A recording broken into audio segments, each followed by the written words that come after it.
কিছু লোক রাষ্ট্রের সমস্ত সম্পদ লুণ্ঠন করে তারা কুক্ষিগত করে, আর লক্ষ লক্ষ মানুষ, অধিকাংশ মানুষ নিপীড়িত হয়। আপনি দেখেন ইন্ডিয়ায় কিন্তু বিরাট আন্দোলন হচ্ছে। আন্দোলনকারীদের দাবি কি? বেকারত্ব, তারা অধিকার হারা, তাদের চাকরি নাই, মানুষের কথা বলার কোনো অধিকার নাই। যে নবী করিম সাল্লাল্লাহু আলাইহি সাল্লামের জীবনের উদ্দেশ্য কী ছিল? সংগ্রামের লড়াইয়ের উদ্দেশ্য কী ছিল? রাজ্য দখল করা নয়, পর সম্পদ লুণ্ঠন করা নয়, সাম্রাজ্য বিস্তার নয়। এক নাম্বার, একদিন নবী করিম সাল্লাল্লাহু আলাইহি সাল্লাম কাবা ঘরের দেওয়ালে হেলান দিয়ে বসে আছেন। এটা প্রথম দিকের ঘটনা।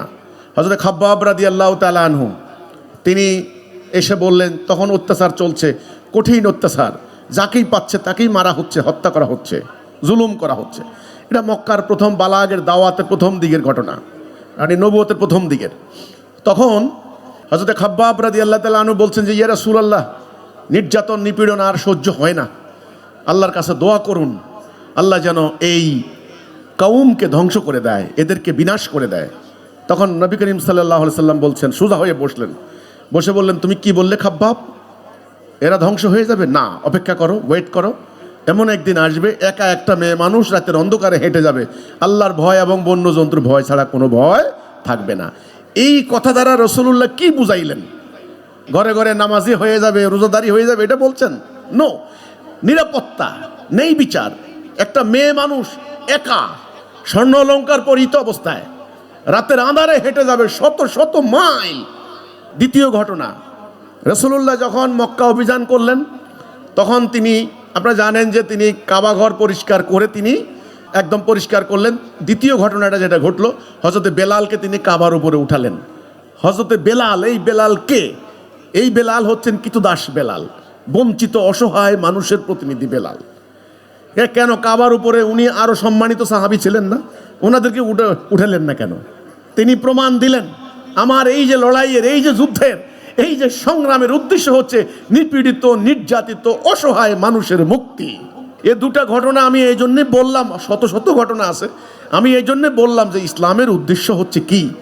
মানুষের মধ্যে বিরাজিত অন্যায়, অবিচার, অশান্তি দূর করে ন্যায় বিচার, শান্তি কায়েম করা। এটাই হলো ইসলামের উদ্দেশ্য, এর বাহিরে কোনো উদ্দেশ্য নয়। আজকে মানবাধিকার লঙ্ঘিত হচ্ছে, আজকে মানুষের বাক স্বাধীনতা নেই, মানুষের কথা বলার কোনো অধিকার নাই। আপনি দেখেন ইন্ডিয়ায় কিন্তু বিরাট আন্দোলন হচ্ছে। আন্দোলনকারীদের দাবি কি? বেকারত্ব, তারা অধিকার হারা, তাদের চাকরি নাই, তারা কষ্টে আছে। সারা দুনিয়াতে যত আন্দোলন সংগ্রাম হচ্ছে দেখবেন একই দাবি। কিছু লোক রাষ্ট্রের সমস্ত সম্পদ লুণ্ঠন করে তারা কুক্ষিগত করে, আর লক্ষ লক্ষ মানুষ, অধিকাংশ মানুষ নিপীড়িত হয়। এই অরাজকতা যেন না হয়, সেজন্য রহমতুল লিল আলামিন শান্তির দূত, শান্তির বার্তা নিয়ে এসেছেন এবং আল্লাহর দ্বীন কায়েম করার মধ্য দিয়ে তিনি সেই সুবিচার কায়েম করেছেন। ইসলামের উদ্দেশ্য এটা ভালো করে বুঝবেন। কিন্তু এখন এই উদ্দেশ্য হাসিলের, এই উদ্দেশ্য অর্জন হবে কিভাবে? সেটার জন্য দ্বীন কায়েম করতে হবে। আর দ্বীন কায়েম কিন্তু মুখের কথা না, সেটার জন্য একদল মুমিনকে জান মাল দিয়ে, এফোর্ট যাকে বলা হয়, স্ট্রাগল করতে হবে একজন নেতার নেতৃত্বে। এটাই হলো ইসলামের একেবারে জিস্ট কথা। এই দুটি ঘটনা নতুনরা অবশ্যই বুঝবেন যে ইসলামের উদ্দেশ্য হচ্ছে মানুষের সমাজে বিরাজিত অশান্তি দূর করা। এখন আপনারা, আমাদের মুরব্বীরা কি করছেন আমি দেখলাম, সারা জীবন নামাজ পড়ে পড়ে পড়ে পড়ে তসবিহ তাহলিল করতে করতে জীবন পার করে দিচ্ছেন। আমাদের মুরব্বীরা সারা জীবন নামাজ পড়তে পড়তে দিন পার করে দিচ্ছেন, এবং মরার পরে হুজুর আইসা হিসাব করছে ওনার কয় ওয়াক্ত নামাজ কাজা হয়েছে, এত টাকা কাপ্পারা দিতে হবে। কাপ্পারা কে নিবে? ওই মাদ্রাসা মসজিদে দিতে হবে, হুজুরদেরকে দিতে হবে। তাইলে নামাজের যে হিসাব নিলেন, নামাজ ফরজ, জেহাদও তো ফরজ, এই ভদ্রলোকদের জীবনে কোনোদিন জেহাদ করলেন না, এই হিসাব কেউ নিছে? তাহলে ইসলামের আসল যে কনসেপ্টটা, ওটা কিন্তু আমাদের কাছ থেকে হারিয়ে গেছে।